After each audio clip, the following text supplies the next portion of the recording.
नमस्कार दोस्तों, लाडली बहन योजना जिसे मध्य प्रदेश की सरकार माननीय मुख्यमंत्री श्री शिवराज चौहान द्वारा लागू की गई योजना है, जिसके सुर्खियां आज पूरे भारत में महिला कल्याणकारी क्रांतिकारी के रूप में जबरदस्त तरीके से सामने आ रही है। ये एक सिर्फ योजना मात्र नहीं है दोस्तों, बल्कि ये एक सामाजिक क्रांति है।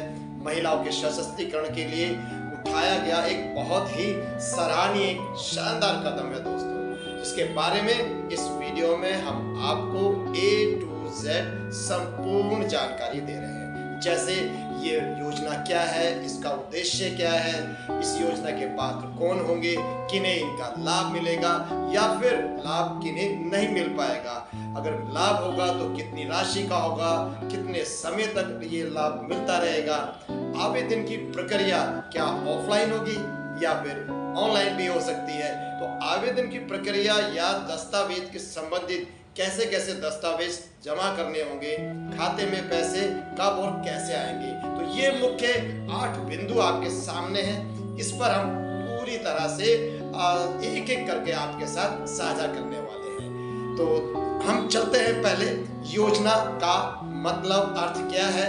यह योजना दोस्तों मध्य प्रदेश की महिलाओं के लिए है। इस योजना के तहत राज्य के अंतर्गत आने वाले पात्र केवल महिलाओं को ही प्रतिमाह 1000 रुपए की राशि मिलेगी, यानी साल में 12,000 की राशि कुल मिलेगी। और दूसरा बिंदु, ये योजना 5 वर्ष के लिए है, यानी 5 साल में कुल राशि 60,000 प्रत्येक महिला को, जो भी इसके आवेदक होंगे उन्हें मिलने वाली है। तो कुल मिला के कहा जाए तो ये राशि बहुत कम नजर आए शायद किसी एंगल से, परंतु ये एक बहुत ही अच्छा सराहनीय कदम जरूर नजर आता है दोस्तों। तो अब इसके उद्देश्य की बात करते हैं। ये इस योजना का मुख्य उद्देश्य महिलाओं का सशक्तिकरण करना, आत्मनिर्भर बनाना है, महिलाओं की आर्थिक स्थिति में सुधार लाना है, महिलाओं और उनके बच्चों के पोषण में सुधार लाना है। तो इस योजना का मुख्य उद्देश्य महिला केंद्र ही रहेगा। इस योजना के पात्र कौन होंगे, इस दूसरे बिंदु पर चलते हैं दोस्तों। इस लाडली बहन योजना के लाभ के पात्र होंगे केवल मध्य प्रदेश की महिलाएं जो विवाहित होनी चाहिए या विधवा हो, तलाकशुदा हो, तो भी इस योजना के वो पात्र हो सकते हैं। महिलाओं की आयु 1 जनवरी 2023 तक कम से कम 23 वर्ष और अधिकतम 60 वर्ष की होनी चाहिए। महत्वपूर्ण बिंदु इसमें यह है कि कौन सी महिला को इसका लाभ नहीं मिलेगा, ये भी जानना जरूरी है। इस योजना के लिए महिला के परिवार की कुल वार्षिक आय 2.5 लाख रुपए से अधिक नहीं होनी चाहिए। वर्ष में सभी परिवार के सदस्यों की मिला करके कुल आय 2,50,000 से अधिक नहीं होनी चाहिए। दूसरा बिंदु, महिला के परिवार में कोई करदाता यानी कि टैक्स ना देता हो किसी प्रकार का। तीसरा बिंदु रहेगा, महिला के परिवार में कोई भी सरकारी विभाग में या सरकारी कार्यालय में नियमित स्थापना कर्मचारी नहीं होना चाहिए। परिवार के किसी सदस्य को रिटायरमेंट के बाद पेंशन नहीं मिल रही हो, इसका भी ख्याल होना चाहिए। परिवार का कोई पहले या वर्तमान में सांसद, अभी फिलहाल में सांसद या विधायक भी नहीं होना चाहिए। परिवार के किसी सदस्य के पास 5 एकड़ से ज्यादा की भूमि नहीं होनी चाहिए। आपके पास 4 पहियों वाला कोई वाहन, ट्रैक्टर आदि भी नहीं होने चाहिए। हालांकि कुछ इसमें संशोधन अभी हुए हैं जिनके बारे में भी हम डिस्कस करेंगे। तो आपको किसी और सरकारी योजना के तहत 1000 या उससे अधिक राशि सहायता इसमें नहीं मिलेगी। अगर आपको कहीं ऑलरेडी पहले से ही कोई राशि किसी भी योजना के तहत मिलती है तो उसमें ये राशि जोड़ दी जाएगी, जिसमें अधिकतम राशि 1000 आपको प्रदान की जाएगी। तो अब तीसरा बिंदु लेते हैं, महिलाओं को मिलने वाली सहायता राशि कितनी और कैसे होगी। तो ये 1000 रुपए की राशि है जो प्रत्येक महीने की 10 तारीख को महिला आवेदक के खाते में ट्रांसफर कर दी जाएगी। परंतु आपको खाता आधार कार्ड से पंजीकृत होना चाहिए। 23 से 60 वर्ष की महिलाओं को अगर कोई पहले से पेंशन मिल रही हो तो 1000 रुपए तक की राशि मिलेगी। इस बात का विशेष ध्यान दें, उससे अधिक भी राशि आपको नहीं मिल पाएगी। अब चौथे बिंदु की ओर रुख करते हैं। साथियों, लाडली बहन योजना की फॉर्म भरने की क्या प्रक्रिया है? तो नंबर 1, गांव या वार्ड में कैंप लगाए जा रहे हैं। इन कैंप में आप जाकर ऑफलाइन रूप से वहां पर जाकर जो वार्ड के अध्यक्ष हैं या उनके सचिव हैं, उनसे आप आवेदन कर सकते हैं। इसी के साथ ऑनलाइन फॉर्म की सुविधा भी है। आप ऑनलाइन फॉर्म डाउनलोड करके कैंप में वार्ड सचिव को जमा करा सकते हैं और उनसे मिलकर के अपनी छोटी मोटी जो भी परेशानियां हैं, मसलन हो सकता है आपके फॉर्म भरने की जो भी शर्तें हैं उसमें कुछ कमी पेशियां हो, तो वो भी आप वार्ड अध्यक्ष या सचिव से मिलकर सुलह कर सकते हैं, समझ सकते हैं।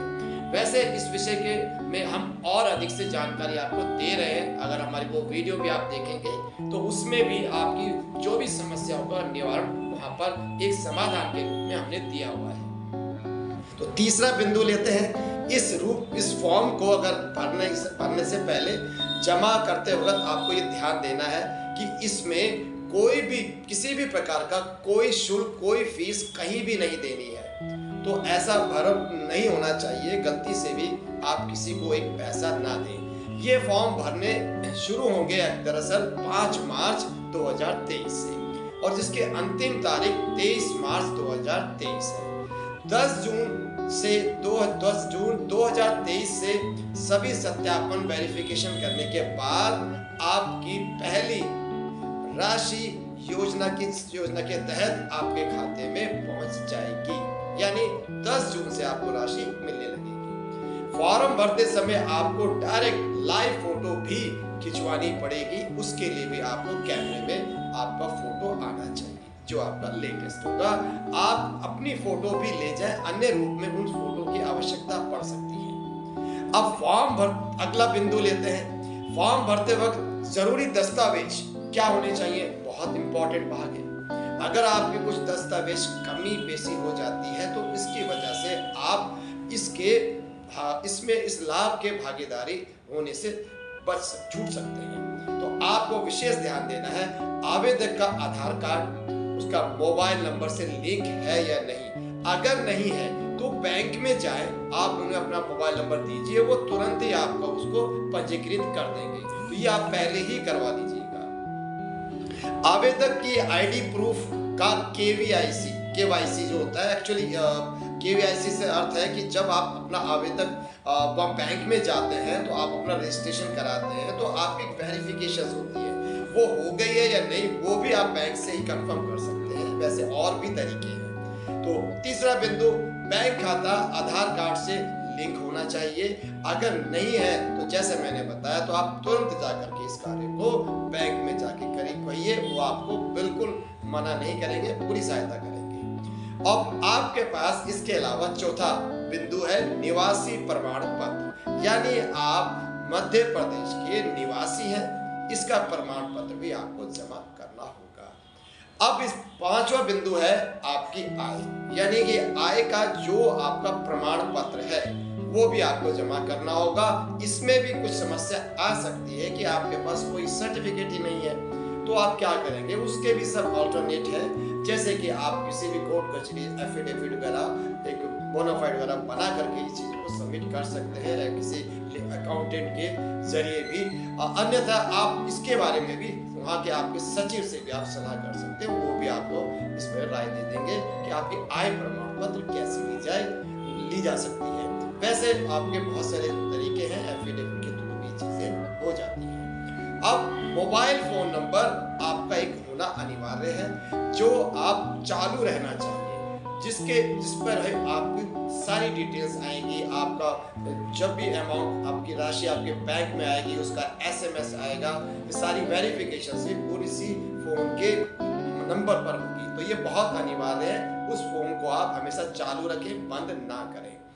अब एक फोटो जैसे कि मैंने बताया आवश्यकता पड़ सकती है, वो आप अलग से कम एक या अन्यथा 2 फोटो भी अपने साथ रख सकते हैं। 8वां बिंदु है, उपरोक्त जितने भी दस्तावेज में अगर आपको लगता है कोई भी कमी पेशी आ रही है, जैसे कि मैंने बता ही चुका हूं, तो आप अपने बैंक अधिकारी से, जहां पर आपका खाता है वहां पर जाए तो 90% आपकी समस्या का समाधान वहीं से हो जाएगा। अब आखिर में इससे संबंधित कोई भी जानकारी अगर आपको कम लगती है, अधूरी लगती है या आपको अलग से कोई परेशानी आती है, तो प्लीज आप हमें कमेंट्स कर सकते हैं। हम आपको कहीं से भी उसका समाधान जरूर ला करके देंगे, बजाय इसको कहीं और टालने के। हम पूरी कोशिश करेंगे आपके हर सवाल की, हर समस्या का समाधान आपको मिल सके। और हम ये जानते हैं समस्या ना हो ऐसा हो ही नहीं सकता। तो ये था लाडली बहन योजनाओं की पूरी जानकारी। अगर फिर से भी कुछ भी आपको लगता हो अच्छा, कोई भी सजेशन, आप एडवाइस, सलाह वो भी दे सकते हैं, आपकी शिकायत या आपकी कोई परेशानी के अलावा भी। तो इससे संबंधित बहुत सी समस्याएं हमें मालूम है वो होगी। तो प्लीज आपसे अनुरोध है, आप अपनी समस्या साझा कीजिए हमारे साथ। यही और अन्य भी बहुत सी योजनाओं का लाभ के लिए हमारे चैनल को आप देखते रहिएगा। छोटे से छोटे, बड़े से बड़े सभी अपडेट को हम यहाँ साझा करते हैं अपने वीडियो के रूप में। तो वीडियो के अंत तक आपने यहाँ तक हमारा साथ दिया है, इसके लिए बहुत बहुत धन्यवाद। और जिन भाई बहनों ने हमारे इस चैनल को सब्सक्राइब ना किया हो, लाइक ना किया हो, तो प्लीज सब्सक्राइब और लाइक कर दें, हमारा प्रोत्साहन बढ़ाएं, ताकि हम बहुत अच्छी जानकारी के साथ आपको भी लाभ दे सकें, आपकी समस्याओं को भी समझ करके बाकी लोगों तक पहुंचाएं जिनको इनकी जरूरत होती है। घर बैठे सुविधा मिल जाती है, समस्याओं का समाधान हो सकता है, बशर्ते कि आप साझा करें। तो यहाँ तक आने के लिए, वीडियो देखने के लिए फिर से बहुत बहुत धन्यवाद। नमस्ते, जुड़ते रहिएगा। अलविदा।